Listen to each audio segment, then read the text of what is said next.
Дамы и господа, вашему вниманию представляется серия роликов о том спортивном оружии, то есть макетом оружия, которое изготавливает компания Sport Castle, в частности, древковое оружие.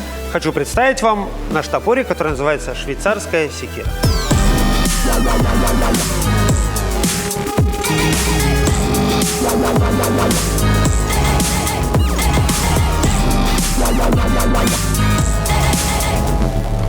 Для начала все древковое оружие Sport Castle сделано по следующему принципу. Оно сделано зацело. То есть сама бородка топора и его дужка сделаны из одного куска. Что это значит? Это значит, что вырезали вот такую полоску, согнули ее и приварили.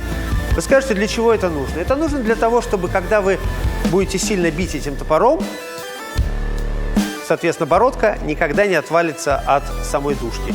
В чем еще плюс этого топорика? Несмотря на то, что он довольно маленьким выглядит, да, он сделан из 8-миллиметровой стали.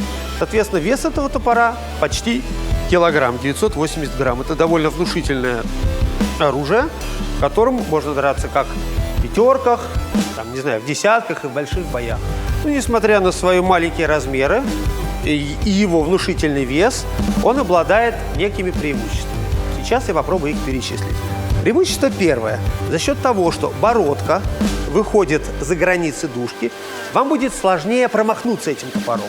То есть, если бы бородка была вот такой длины, ну, то есть, как обычные топоры, да, например, вот этой части бы не было, вы могли бы при ударе неверно рассчитать расстояние и промахнуться им. Здесь такой проблемы не будет. Это очень важно.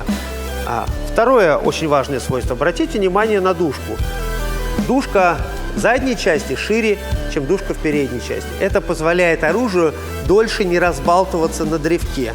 То есть задняя спинка дужки опирается на древко и тем самым имеет более устойчивую посадку на него.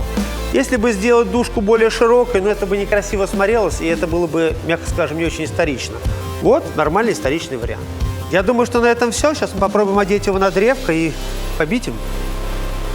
Итак, дамы и господа, мы переходим к самой интересной части испытания. Это непосредственно удары по балде. Вот мы имеем наше оружие, уже насаженное на древко, временный клинышек, поэтому он так странно выглядит, чтобы удобнее было снять, и не очень сухое древко. Это я вам могу сказать.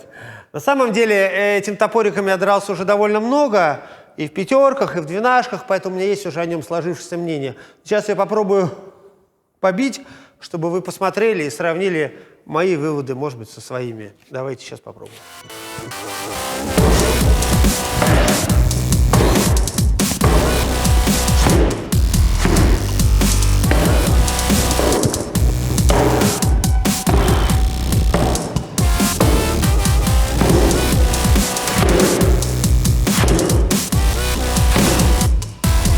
Что я могу сказать в заключение наших практических испытаний?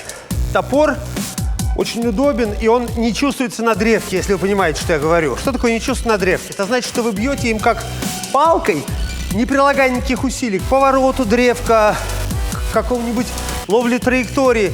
То есть вы бьете и бьете, он дальше все делает сам. Как будто вы бьете палкой. Это на самом деле очень удобно, особенно для начинающих. То есть вы не думаете о том, как повернуть лезвие, как поставить руку. Просто бьете, оно само летит, делает все за вас.